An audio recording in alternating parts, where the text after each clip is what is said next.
Hey guys, so today I'll be going over setting up your city block in Illustrator. So I have 3 layers set up for the background, midground, and foreground. And the background is the lightest gray block, and then the foreground is the darkest, because things that are further away from you tend to be a little bit lighter due to the atmosphere. So I also have loaded my buildings in. So I'm going to start making my background and sky for my buildings.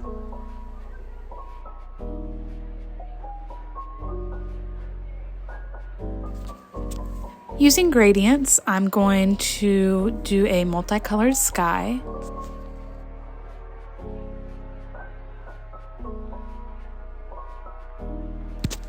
And remember, if you don't have the gradient window up, you can always go to window and then down to gradients, and this window that I'm using to adjust everything will come up.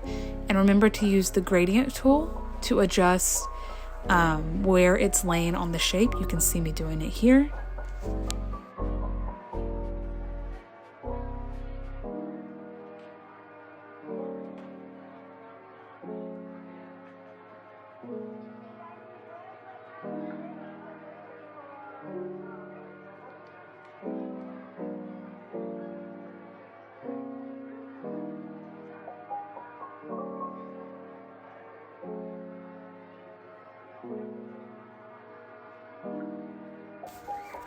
So I'm going to add some planets, and I'm going to also use the gradient tool again, and I'm setting one part of the gradient to 100% white and the other to 0% opacity. So you get that kind of shadowed effect, like it's up in the sky.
So now that I finished the planets and have them where I want them to be, I'm going to start and add some stars. These are just basic circles that I've made very small and I've grouped together. You can hit Command or Control G, or you can go to Object Group. It just makes them easier to move since they're so small.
So now I'm going to pull up all my buildings and I'm going to start dividing them. I have a couple buildings that I want to be in the foreground layer.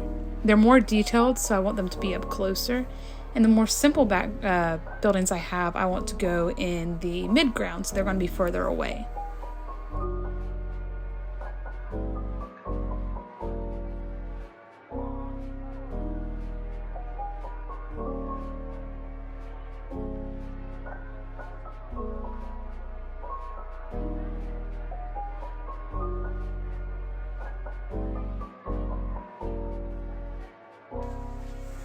Another thing to note is that we're going to be eventually animating this, and so the further things are from you, they'll be lighter because of atmosphere.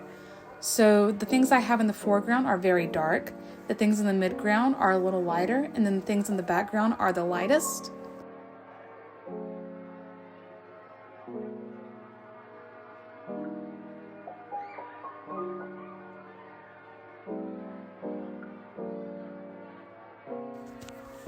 Remember, your buildings do not have to be as complex as mine, or they could be more complex and they can be in a completely different style. I'm just showing you how I'm laying out mine for reference.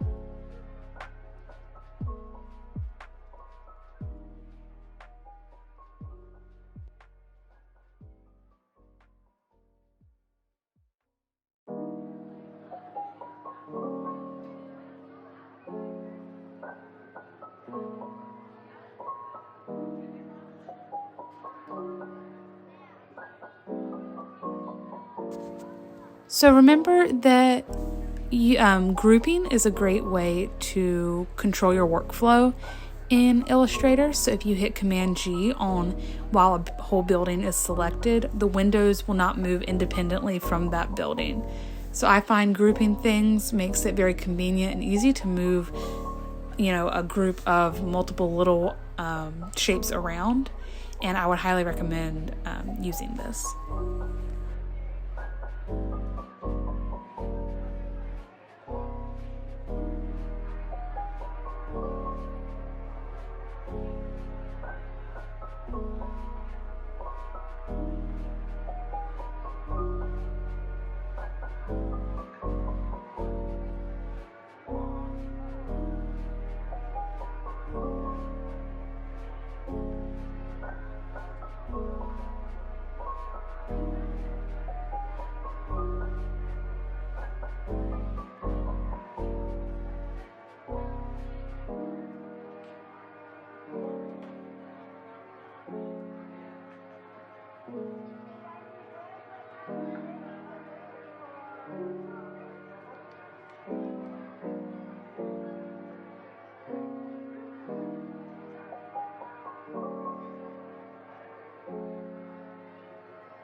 So now I'm just going to go through and I'm going to arrange the buildings how I want them to be arranged.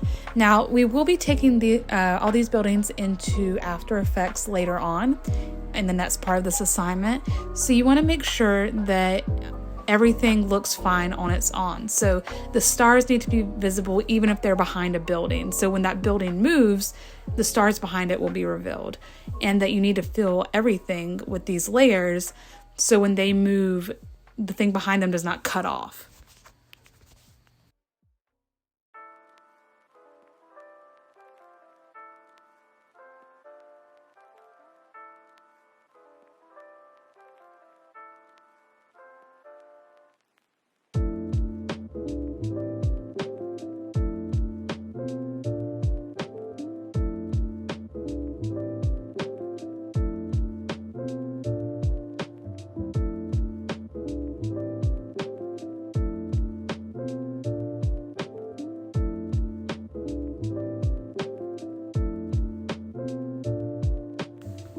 So a neat trick I'm going to show you is how to make reflections to insinuate that there is water. So I'm going to select all my buildings that are in the midground. Then I'm going to put a rectangle over it, and that rectangle will not have any fill or any lines. And then I'm going to select all of that and then go to Object and then Clipping Mask, then Make. So now I'm going to flip that using either the transform tools or just my mouse. And then I'm going to put it right under and mirror those buildings on top. And because it's got this clipping mask on it, it won't show all the buildings, it'll just show what I need it to show. And then I'm going to adjust the opacity so you get this kind of reflection effect.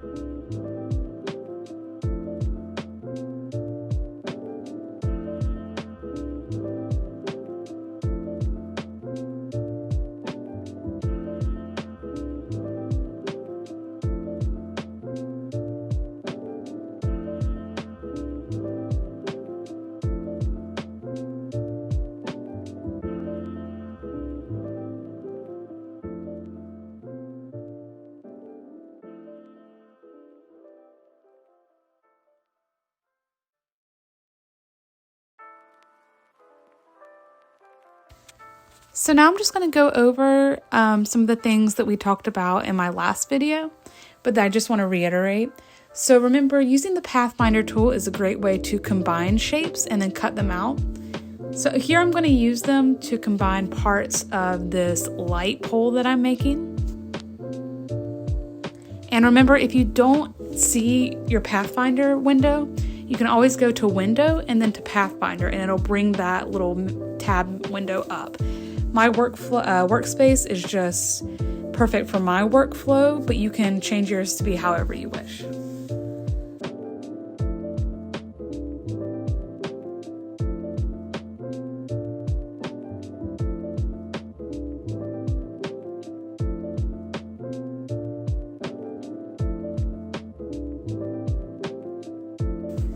So a great way to make lighting effects is to use the gradient tool and have part of it be at 0% opacity.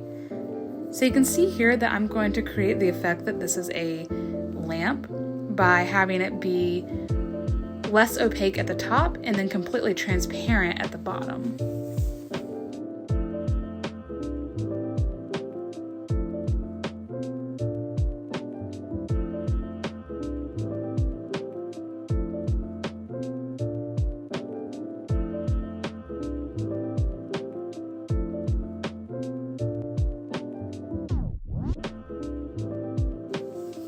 The last thing I wanted to go over that we touched on in the last video is the concept of applying multiple fills to a singular object. So if I go to my Properties panel and then go to Appearance, I can add a fill. I'm going to add a gradient on top of that, and then I can control that gradient just like it's a gradient fill, but it's not affecting the layer below it. So you can see how I'm just adding a little bit of lighting, that blue edge, to the top of the lamppost.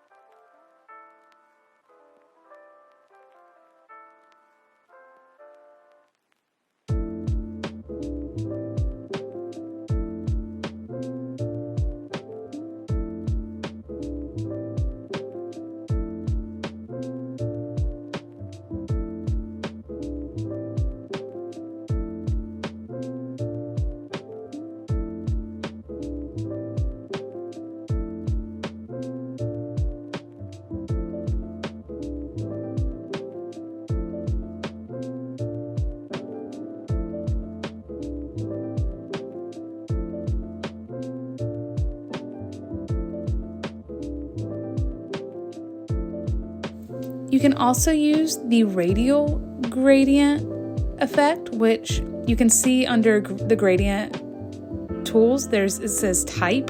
The first one's linear, and then the second one is the radial one. And that can create these very nice glow effects if, say, you wanted a lamppost, or you could even apply it to stars.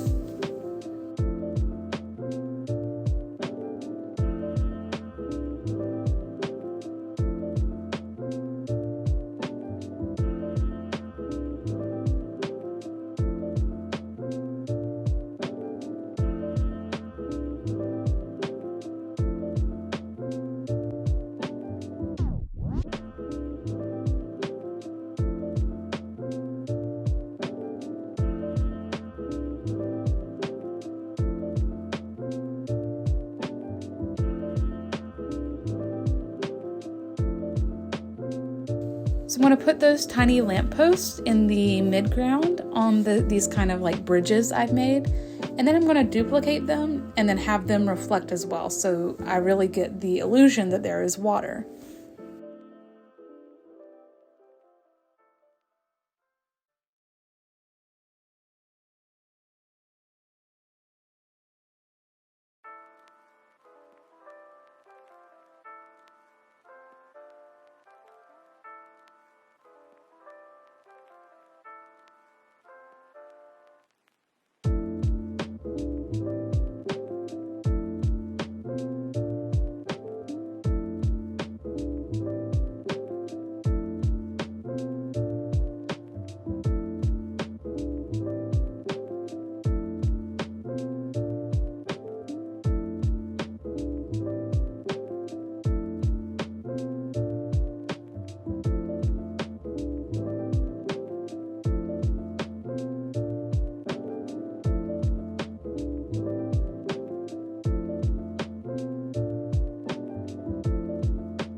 So what you're going to end up with is a foreground layer, a midground layer, and a background layer. I have a little more layers than 3, and I'll eventually combine those down.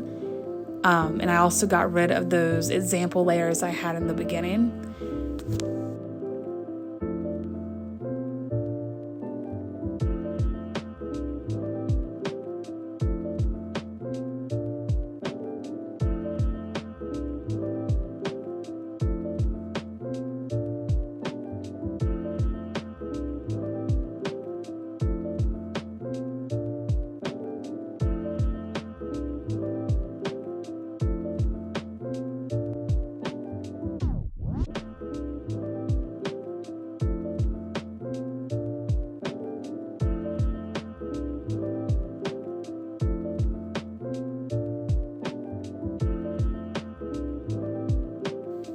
So that's all I have for you guys today. Remember, if you have any questions, please feel free to email me, and also make sure to attend the office hours on Thursday. I'll be there for 2 hours if you have any questions or issues with Illustrator at all.